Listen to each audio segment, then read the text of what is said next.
so yeah, there could be plenty of dragon fun in here. Hey, what's up, Jason? And a lot of gold opportunities. Oh, there is a ton of treasure. You all have never seen that amount of treasure before in your lives. Right, it's quite certain then, Gregos. In order to fund our Dungeoneering empire, we need to get strong enough to kill enough dragons to commandeer the gold and kill Mitchin, for she's the only witness to this little enclave. That sounds good to me, Draco. Just keep Right on. watching for that D&D Next playtest pack because they are adjusting the druids. So keep checking back with that. You'll probably end up making your character and then they're going to change it on you. Also, So. when we do open up a dungeon, can we have a sign that says you have to be this high to enter and have it slightly, ever so slightly taller than Jeff? Yes. Is Vay back yet? It's funny, I always get back just in time to hear that. All right. You guys You're are all welcome. back. Let's continue.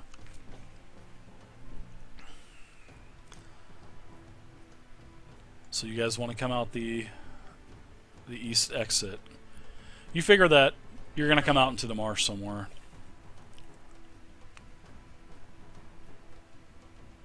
Samara wants to come out. I want to come out. That's right. Why not add a closet joke in there, Vay, whilst you're at it? I get a I few. thought that was the closet joke. It was. I'll give her that as well, though, because I am rather effeminate, and she don't make that many jokes. That's because she's not good at it. Come then, me swabbies. Let's I've go. been wanting to use that one for days. Right? I wrote Really, it down Vane? last week. I give you so many opportunities, Star. But Chili always gets them. He's quick on the ball. Oh! Alright, so everybody is up here on the shimmies up to the top portion of the waterfall. Everybody's all nice and wet now. You get up here. Mm-hmm. and- With excitement. Boy, I walked into that one, didn't I? Well, fisted, but there's neither here or there. Oh boy. Because I use TeamSpeak, Mappa, and it's just as good and just less hassle. So we're venturing forward, yeah? Yeah, sounds good. He said it comes out in the swamp. It does. And as you guys are moving past this last little cavern here, the bard knocks his loot up against the wall, and a carrion crawler charges into combat with you.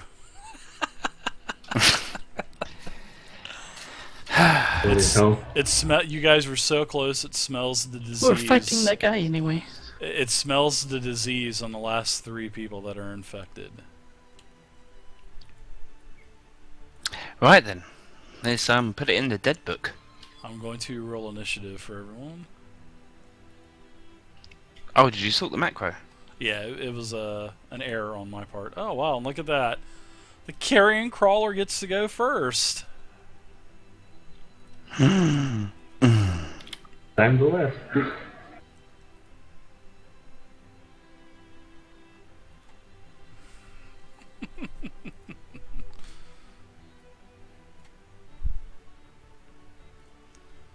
So, what's your armor class, sir, Mr. Bard?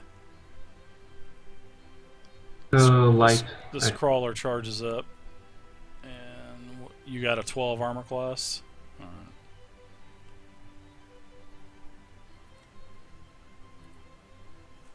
right. So it's going to be a selected attack 1. The carrion crawler's tentacle slashes to you and hits you. It was not a critical hit. No, Pam, no! So the carrion crawler hits you for 3 damage. And now you need to make a DC 12 con saving throw versus poison. So add your con plus your con bonus in there and roll higher than a 12. And if you fail, you'll be paralyzed for 1 minute.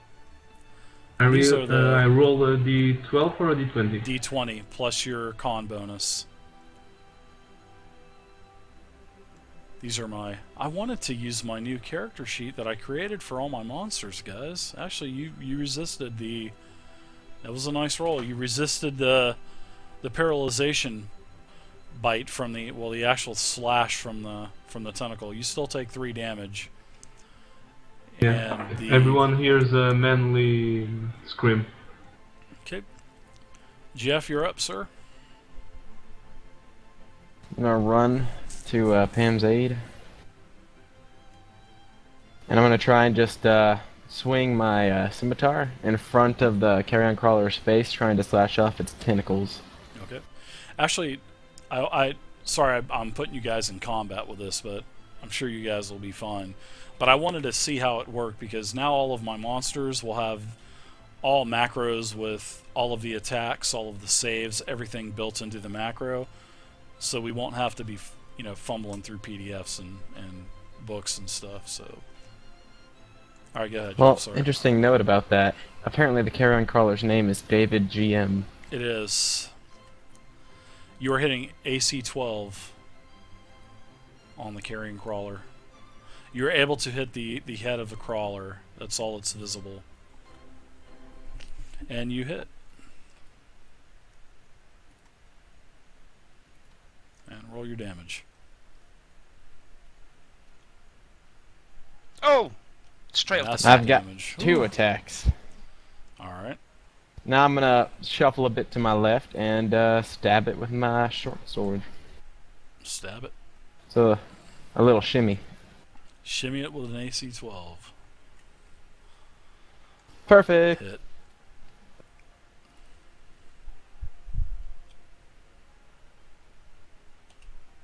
Yeah. Say that again, but sparkle. No, I can't. Can't get the tone. Samoro, you're up. Right, I'm gonna come onto this little landmass here, and I'm gonna shoot with my bow. You're able to wade through that. It only comes up to be about 2 or 3 feet deep, so it's not bad. Yeah, I'm pretty tall. I'm pretty tall. I'm like 9 foot tall. You're hitting AC 12 as well. Boosh. Take 10 points of damage, motherfucker. Nice. In the face! That's a nice hit. I like your macro you got set up there too. That's pretty nice. You're welcome. Purist, you're up. I've really been getting Alright. into these macros. I can't squeeze a hit through Jeff and Pam, You won't can be I? able to. The Bard or Jeff will be able to move, but you could. If you got anything that you can cast or whatever. Yeah, so I'm looking. Sorry, David, can I just ask as well, because with Next, there's Absolutely. the wall where you can move through people. Does that also apply with monsters, or is it in combat you can't move through Only anybody? allies. Only allies. Okay. Just Can I phase through me. summon a spirit weapon behind it? Sure. Alright, As long as it allows you to do it, sure. Why not? You can move and have visual point to cast spiritual hammer, I think it is. Spiritual weapon, whatever it is. Spiritual weapon. Yeah, you can cast it behind it. Alright, I'll create a spiritual weapon behind the worm. Alright. And I'm going to pull out a hammer for you.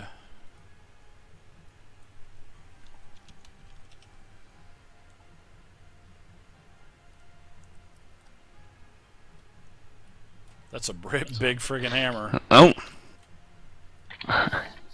Your judge's gabble killed it. Alright. We will say And the hammer is right around here, right in the back. What kind of Okay. damage and everything do you have? Attack roll and everything. You're hitting AC 12. okay. It says damage is 1d8, and it has a 2-hit modifier, my spellcasting and magic ability modifier. Okay. So roll and add those together and let me know if it's more than 12. Okay. That would just be my intelligence modifier, wouldn't it? Is it- Magic and spellcasting modifier. Well, that's your should be your proficiency bonus, right?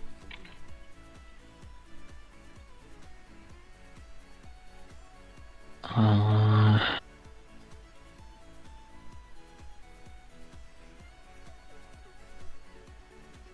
Roll. We'll see if you hit. Just roll. Come on. Get going. Alright, just a 1d20? Roll 1d20.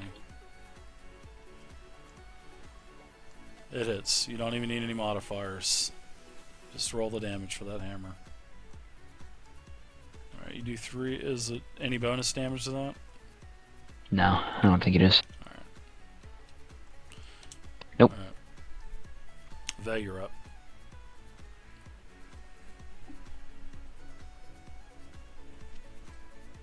Going to move to here. Yeah, that and, would have been good, Kunder. Magic missile. Alright. Nice damage. Oh, go.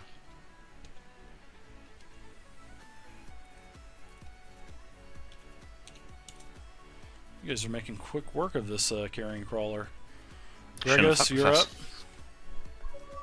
Nah, I'm just gonna sit back here and watch.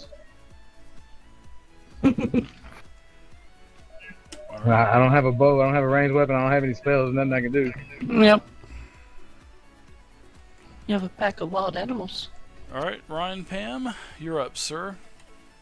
I just have a question. I have a race ability called Infernal Wrath, and in the next handbook doesn't say, it says that it gives me a boost in my attack or spell, but that doesn't say how much.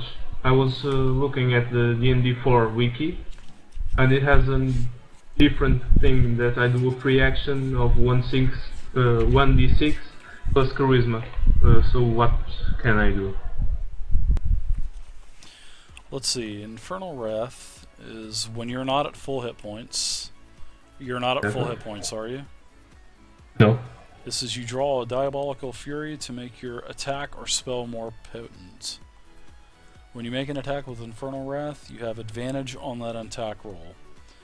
So it goes off of advantage. So basically what advantage is you get 2 attacks, and you take the highest of both those attacks. That's how advantage works. Okay, so I'll do that with my rapier and my shield. Okay. So you get advantage on your rapier. So roll 2 d20s and take the highest roll and add your bonuses. From this infernal rest, there should be some Metallica in the background.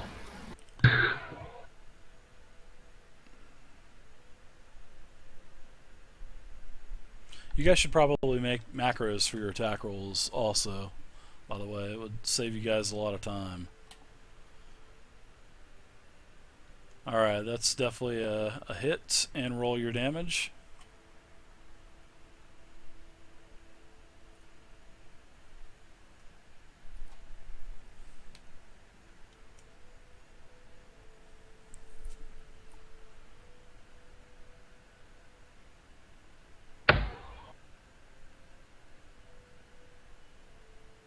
Nice damage.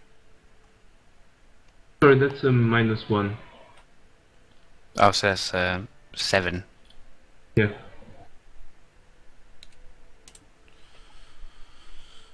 Alright, so the carrion crawler's up, and it is going to lash at you again. Wait, Pam? wait, Okay. Dave. Doesn't he attack with his shield as well? Oh yeah. That is true, and this carrion crawler has been bloodied for some time now, so... Yes, you get a second attack with your shield. Let it vomit on its blood. Do I roll a d20? Yep. No modifiers, just 1d20. And you hit with your shield. And roll the damage on it. Depending on if it's a buckler or a kite shield or whatever it is, large shield. 1d6 damage. Alright.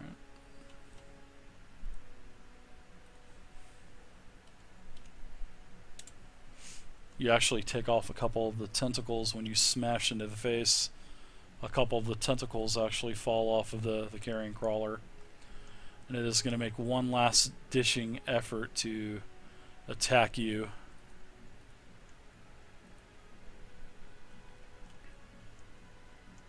And it misses. You have a 12 AC, right? Yep. Alright, and that's it. Jeff, you're up. Go ahead and finish this thing off, man.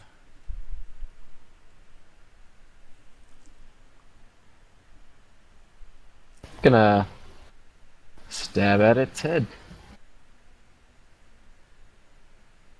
No massively aimed shot or anything?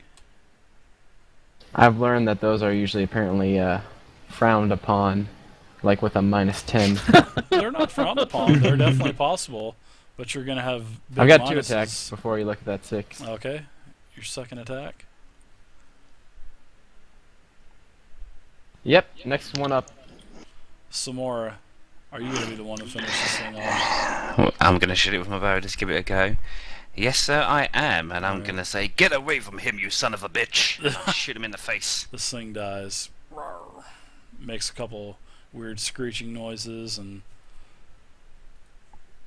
fizzles around for a little bit, jitters a little bit, and then dies. That were 2 good rolls for me. Get in there, boy. You have a dead carrion crawler here. I'm going to go in and squash the eggs. Is it edible? The carrion crawler is not edible. Alright, you squash all the eggs, you get on there, you do the naked rain dance on it, and as the awful mound that you had seen also, you search around in it, and you actually find a ring in this. Oh. It seems to have a greenish-black type of tint to it, to the metal. Does it look like any of the rings we already have? No, it does not. I will pocket the ring. Okay. Write it down and remind me later, and I'll tell you what it is once you guys get back to town and do whatever you do, or do what you want to do. You still have the marsh. You can go wherever you want. I don't care. Where we were going, weren't we? All right, you guys make it out of the marsh. I'm going to pull the marsh map back up for you.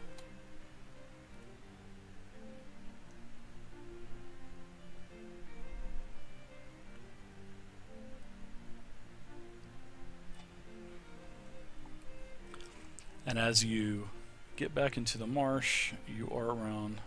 where did my mark go?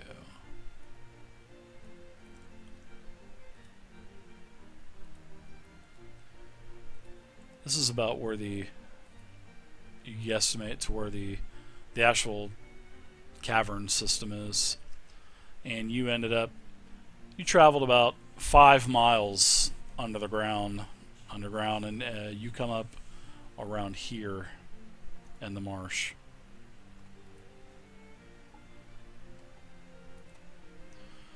So you're now back into the lizard marsh.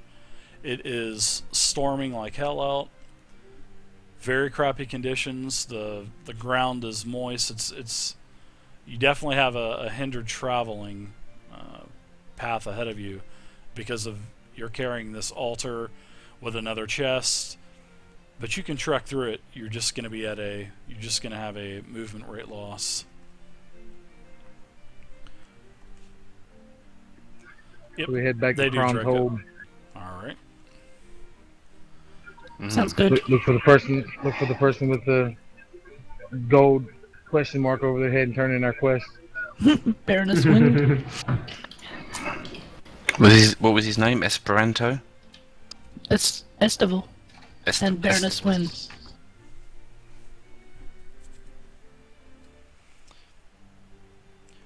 So it takes you Baroness about Wind another. is interested in the altar. It takes you to the end of the day to get back to the actual hold, and I'll say that there are no more encounters.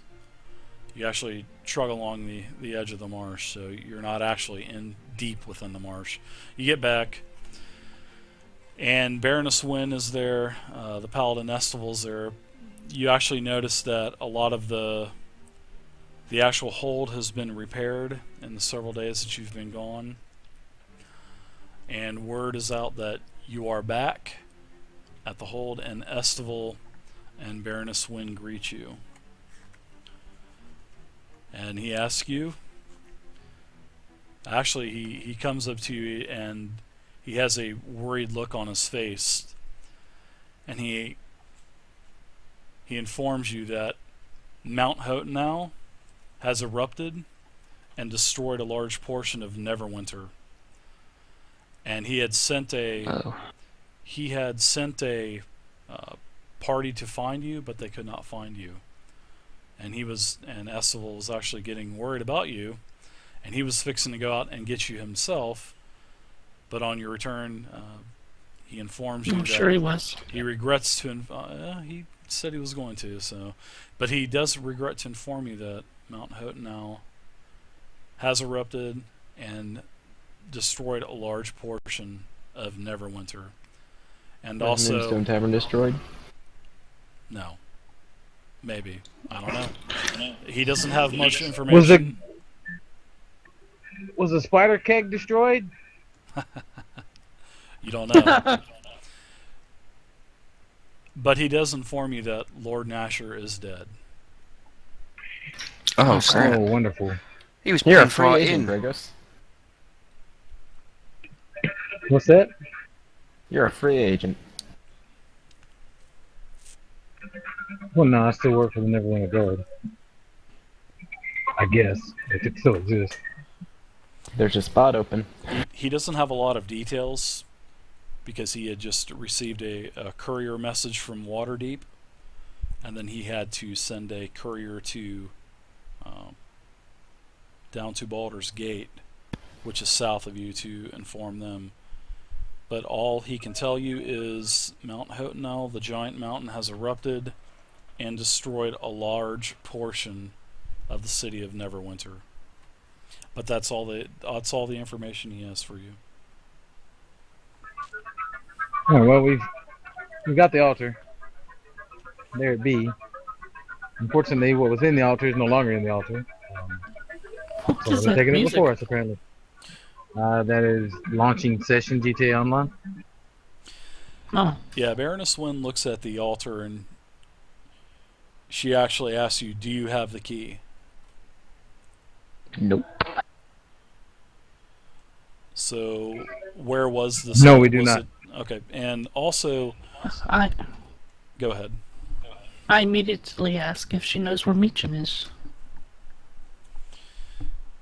Meechan, she doesn't know a Meechan. But then, Estival says, Meechan has been in Daggerford the entire time.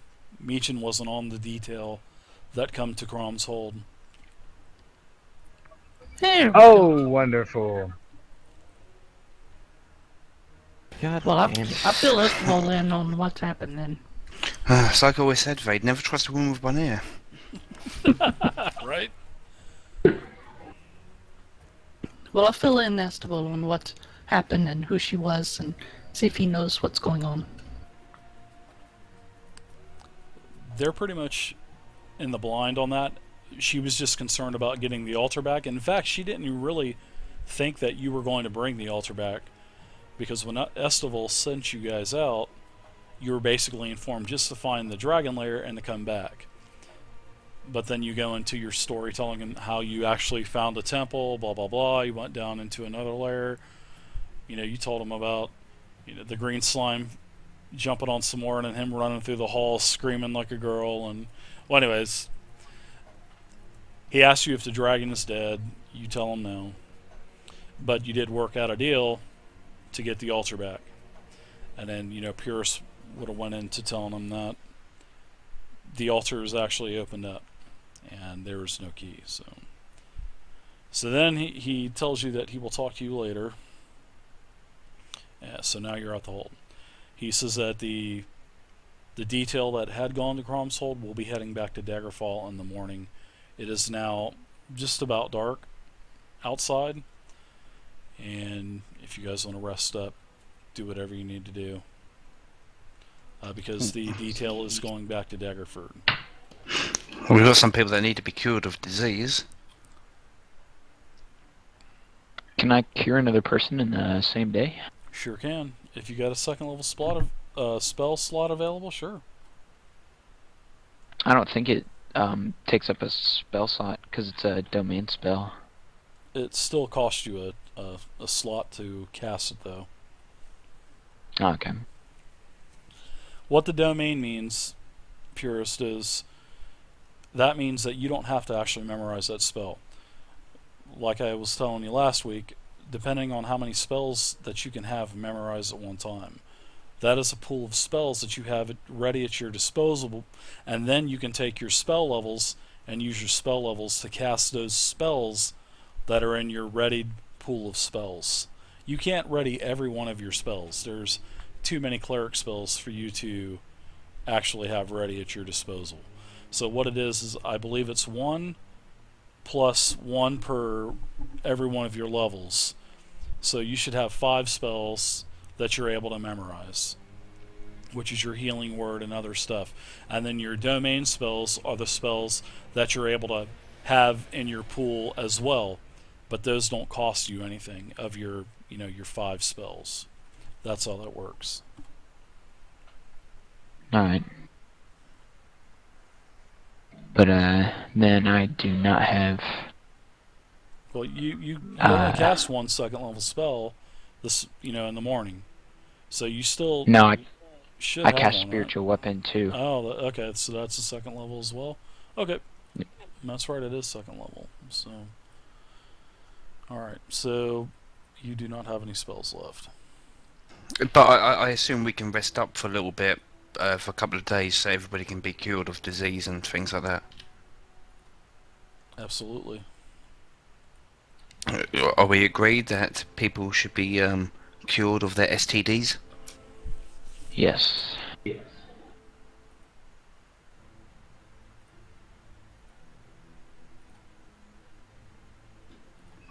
Well, that's the minority. Where's the majority? Yes.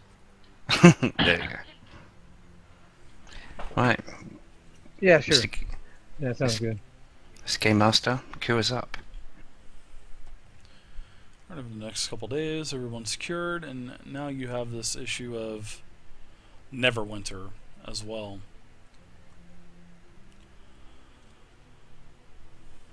We'll say on the second day, the second day that you're actually curing up, you'll go to one of the taverns and grab an ale, and you see a familiar face actually, and I'll go into a little bit of dialogue with you.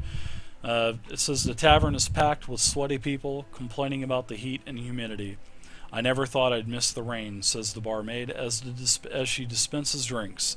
Suddenly you hear a loud banging outside, and as you go outside you peer around and a dirt stained window, and it seems to be that there are a couple guards nailing up, seems to be a wanted poster. And actually this one of the guards looks familiar. It's a woman with one ear. And when she turns, you see that it's actually Meechin. Get that son of a gun. Or who was playing the part of. Has she seen us? It's on a wanted poster. Oh, she's on. I thought she was No, pinning up the one she was poster. pinning up she was actually pinning up the poster. Because she is actually a guard. And I'm going to let you get. This is such a great. Did you guys have that wanted poster just pop up? No. No. Okay. Do it again. Oh my God! Really? Really? Wow. This is the wanted poster. No. I made that wanted poster and put Honey Boo Boo's mom's picture in there. Damn you, Fact is- Mitchin. The fact is, it caused her eyes to seal shut. But it seems to be it's a sketch of a bald, chubby-faced woman in her late 20s with beady black eyes and no eyebrows, and this is her picture. And there's also some dialogue if anybody would like to read it. Dawa Boo Boo Yeah, Dol free to- Dalian